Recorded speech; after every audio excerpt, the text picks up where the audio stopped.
নমস্কার, আপনারা দেখছেন দুর্গাপুর সংবাদ। প্রথমেই দেখে নেব আজকের সংবাদ শিরোনাম। তৃণমূল কাউন্সিলরকে খুন করতে বিহারের সুপারি কিলার কসবা শুটআউটের নয়া তথ্য। 50 লক্ষ সদস্য না হলে বৈঠকে নো এন্ট্রি, বঙ্গ বিজেপিকে কড়া বার্তা দিল্লির। ভাগ্নির বিয়ের নিমন্ত্রণ সেরে ফেরার পথে দুর্ঘটনা, মালদহে মৃত মামাসহ 3। অপহরণ করে খুন, উত্তপ্ত মণিপুরে উদ্ধার 3 মেতেই মহিলার দেহ।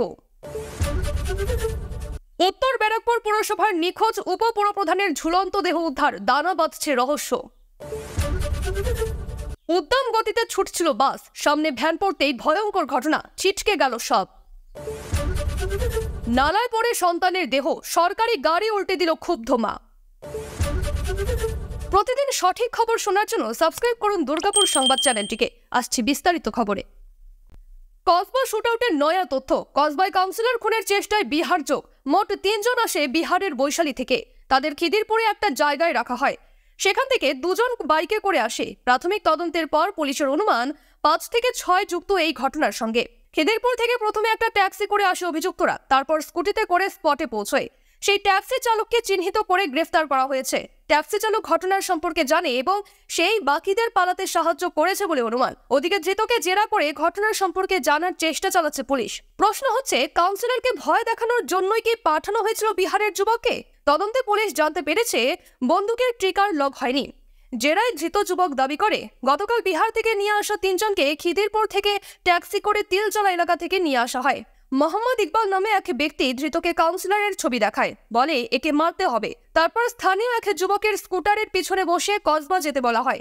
ধৃতের দাবি, ইকবাল তাকে বলেছিল, বন্দুক দিয়ে ভয় দেখিয়ে পালিয়ে যাবে তুমি, আমরা পেছনে ট্যাক্সিতে থাকবো, বাকি কাজ আমরা করে নেব। এখন ধৃতের দাবি কতটা সত্যি তা জানার চেষ্টা করছে পুলিশ। পরে আর কি কি পরিকল্পনা ছিল সেটাও জানার চেষ্টা করছে পুলিশ। বাকিরা ধরা পড়লে পুরো বিষয়টি স্পষ্ট হবে বলে মনে করছে পুলিশ। টাকার প্রসঙ্গে ধৃতের দাবি, প্রথমে 10,000 টাকার দেওয়ার কথা বলা হয়েছিল, কিন্তু শেষে 2500 টাকা দেওয়ার কথা বলা হয়েছিল তাকে, কিন্তু কোনো টাকাই সে পায়নি বলে ধৃতর দাবি। সেই সত্যতাও যাচাই করছে পুলিশ। ইতিমধ্যেই সুশান্ত ঘোষের নিরাপত্তা বাড়ানো হয়েছে। প্রসঙ্গত, গতকাল ভর সন্ধ্যায় বাড়ির সামনে তৃণমূল কাউন্সিলর সুশান্ত ঘোষকে লক্ষ্য করে গুলি চালানোর চেষ্টা করে দুষ্কৃতীরা। সেই ঘটনার পর সুশান্ত ঘোষ বলেন, আমি হতাশ, এরপর রাজনীতিতে থাকবো কিনা ভাববো। অন্তত 50 লক্ষ সদস্য না করতে পারলে 20 নভেম্বর দিল্লিতে মেম্বারশিপ পর্যালোচনা বৈঠকে নো এন্ট্রি বঙ্গ বিজেপি নেতাদের। কেন্দ্রীয় নেতাদের থেকে এমনই কড়া বার্তা আসার পরই বঙ্গ বিজেপি নেতারা মহা দুশ্চিন্তায় পড়েছেন। 1 কোটি সদস্য সংখ্যার লক্ষ্যমাত্রার ধারের কাছে পৌঁছানো সম্ভব নয় বলেই মনে করছে বঙ্গ বিজেপির বড় অংশ।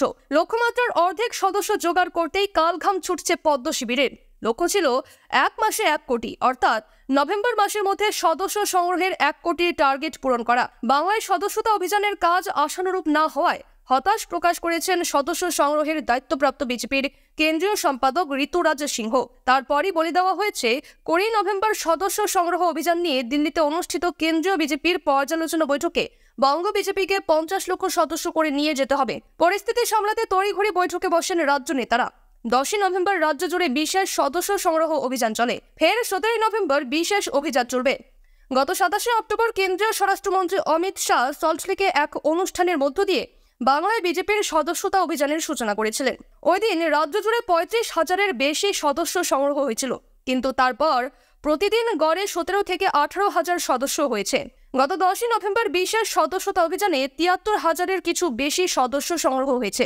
সূত্রের খবর, দক্ষিণবঙ্গের প্রতিটি জেলায় 20,000 গড়ে সদস্য সংগ্রহ হয়েছে, আর উত্তরবঙ্গের জেলা প্রতি গড়ে 40,000। বিজেপি সূত্রে খবর, এখনো পর্যন্ত উত্তর ও দক্ষিণবঙ্গ মিলিয়ে 15 লক্ষের কাছাকাছি সদস্য সংগ্রহ হয়েছে। এবার অবশ্য মিসড কলের সংখ্যা ধরে সদস্যের হিসাব হচ্ছে না। অ্যাপে গিয়ে ফর্ম ফিল আপ করলে তবেই সদস্য ধরা যাবে। দলের মধ্যে এখন এটাই বড় প্রশ্ন, নির্দিষ্ট সময়ের মধ্যে সদস্য সংগ্রহের লক্ষ্যমাত্রা পূরণ হবে কিনা। আর 20 নভেম্বর মধ্যে 50 লক্ষের ধারের কাছে পৌঁছানো কার্যত অসম্ভব বলে মনে করছে গেরুয়া শিবিরের একাংশ। যদিও রাজ্য বিজেপি নেতাদের দাবি, নির্দিষ্ট সময়ের মধ্যে সদস্য সংগ্রহের লক্ষ্যমাত্রা পূরণ করা সম্ভব হবে। শুক্রবার গভীর রাতে মর্মান্তিক দুর্ঘটনা মালদহের রতুয়ায়। ভাগ্নির বিয়ের নিমন্ত্রণ সেরে বাড়ি ফেরার পথে বাইক দুর্ঘটনায় মৃত্যু হয়েছে মামা সহ 3 জনের। নিয়ন্ত্রণ হারিয়ে রাস্তার ধারে দাঁড়িয়ে থাকা ট্রাক্টরে গিয়ে ধাক্কা মারে বাইকটি। ঘটনাস্থলে মৃত্যু হয় তাদের। পুলিশ দেহ ময়নাতদন্তে পাঠিয়ে তদন্ত শুরু করেছে। পুলিশ সূত্রে জানা গিয়েছে, মৃত মামার নাম বিশ্বজিৎ কর্মকার, বয়স 25 বছর। বাকি দুজন ভোলা কর্মকার ও এনাফুল রহমান, তাদের বয়স 23 ও 18 বছর। বিশ্বজিৎ ও ভোলার সম্পর্কে জামাইবাবু ও শ্যালক। এনাফুল ভোলার বন্ধু।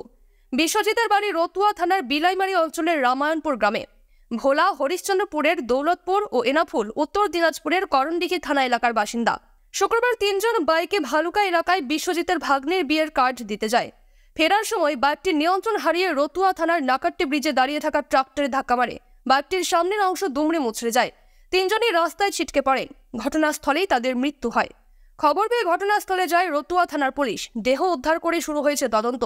বিয়ের আগে দুর্ঘটনায় শোকের ছায়া পরিবারে। ফের অগ্নিগর্ভ মণিপুর। উত্তর পূর্বের রাজ্যের জিরিবাম জেলার তিনজন মেতেই সম্প্রদায়ের মহিলার দেহ শুক্রবার অসমের শিলচরের মর্গে নিয়ে আসা হয়েছে। জানা যাচ্ছে, তিনজন মহিলা ও তিনজন শিশুকে গত সোমবারই অপহরণ করা হয়েছিল। নিখোঁজ 3 শিশুর সন্ধান মেলেনি বলেই জানা যাচ্ছে। নিহত 3 মহিলাই ওই অপহৃত মহিলা কিনা তা এখনও জানা যায়নি। মহিলা ও শিশুদের অপহরণে অভিযুক্ত কুকি জঙ্গিরা। ঠিক কি হয়েছিল? এক সর্বভারতীয় সংবাদ মাধ্যমের সঙ্গে কথা বলার সময় লাইসরং হেরোজিত নামের এক শ্রমিক জানিয়েছেন, তার পরিবারের সদস্যদের কুকি জঙ্গিরা অপহরণ করে গত সোমবার। হেরোজিতের কথায়, ও অর্থাৎ ব্যক্তির স্ত্রী ফোনে কাঁদছিল। ওর কাছ থেকে জানতে পারি ওদের ঘিরে রেখেছে সশস্ত্র জঙ্গিরা। এরপরই ফোনটা কেটে গেল। পরে ফোন করে দেখলাম মোবাইল সুইচ অফ। আমার শাশুড়ির ফোনটাও বন্ধ রয়েছে। ঘণ্টাখানেক পরে আমার এক বাঙালি বন্ধুর কাছ থেকে জানতে পারি ও দেখেছে আমার স্ত্রী ও শাশুড়ি সহ 3 জনকে বোটে করে নিয়ে যাচ্ছে জঙ্গিরা। গত শুক্রবার জিরবাম থেকে 50 কিমি দূরে অবস্থিত শিলচর মেডিকেল কলেজ ও হাসপাতালে নিয়ে আসা হয়েছে 3 মহিলার দেহ। দেহগুলি এখনও শনাক্ত করা হয়নি। এই 3 মহিলাই কি ওই নিখোঁজ মহিলা কিনা তা এখনও জানা সম্ভব হয়নি। এদিকে নিখোঁজ 3 শিশুর সন্ধান এখনও মেলেনি। তাদের মধ্যে 2টি শিশু হেরোজিতের সন্তান। এদিকে জিরিবামে ক্রমেই উত্তপ্ত হচ্ছে পরিস্থিতি। গত সপ্তাহেই কুকি জঙ্গিদের সঙ্গে সিআরপিএফ এর এনকাউন্টারে 10 জন সন্দেহভাজন জঙ্গির মৃত্যু হয়েছে। সবে মিলিয়ে গত সপ্তাহ থেকে মণিপুরে নতুন করে উত্তপ্ত হচ্ছে পরিস্থিতি। উত্তর ব্যারাকপুর পৌরসভার নিখোঁজ উপপুরপ্রধান তথা তৃণমূল নেতা সত্যজিৎ ব্যানার্জির ঝুলন্ত দেহ উদ্ধার হলো। শনিবার সকালে বাড়ির ছাদের পরিত্যক্ত একটি ঘর থেকে তার ঝুলন্ত দেহ উদ্ধার হয়েছে। পুলিশ দেহটি উদ্ধার করে ময়না তদন্তে পাঠিয়েছে। পুলিশ ও পরিবার সূত্রে জানা গিয়েছে, শুক্রবার সকাল 6টা নাগাদ সত্যজিৎ বাবু বাড়ি থেকে বের হন, আর ফেরেননি। দলীয় কার্যালয় বা অন্যান্য পরিচিতদের বাড়িতেও তিনি যাননি। রাত 9টার পর থেকে তার মোবাইল ফোনের সুইচ অফ হয়ে যায়। পরিচিতরাও তার সঙ্গে ফোনে আর যোগাযোগ করতে পারেননি। পরিবারের লোকেরা রাতে নোয়াপাড়া থানায় অভিযোগ দায়ের করেন। শনিবার সকাল 10টা নাগাদ বাড়ির ছাদে তার ঝুলন্ত দেহ উদ্ধার হয়। দলীয় সূত্রে জানা গিয়েছে, সত্যজিৎ বাবু উত্তর ব্যারাকপুর পৌরসভার 8 নম্বর ওয়ার্ডের কাউন্সিলর ছিলেন।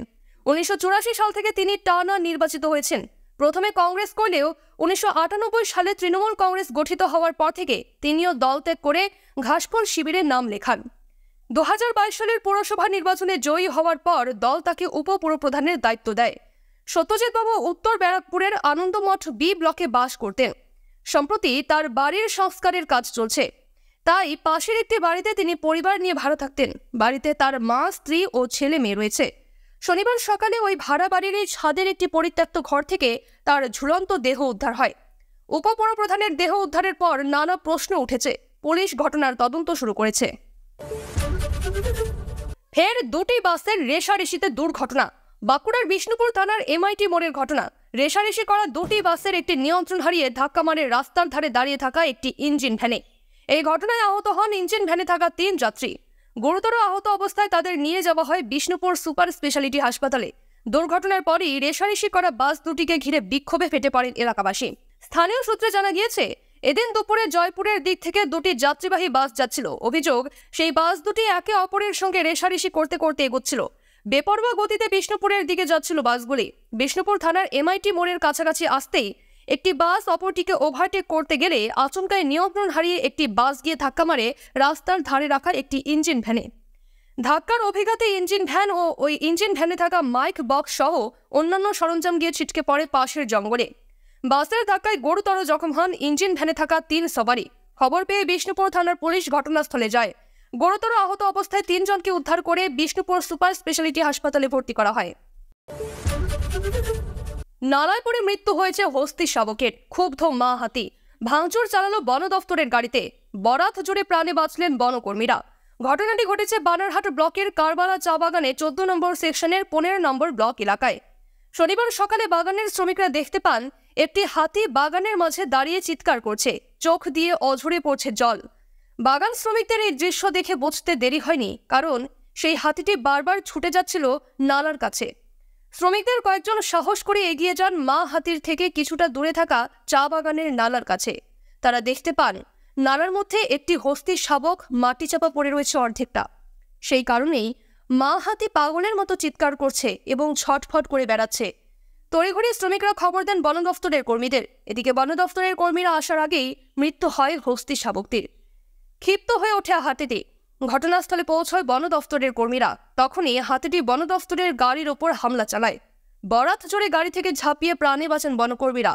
মৃত শাবককে পাহারা দিচ্ছে মা, আর ঘটনাস্থল ঘিরে রেখেছেন বিন্নাগুড়ি বন্যপ্রাণী স্কোয়াডের কর্মীরা। মৃত শাবকটিকে উদ্ধারের চেষ্টা চলছে। খবর শেষ হলো।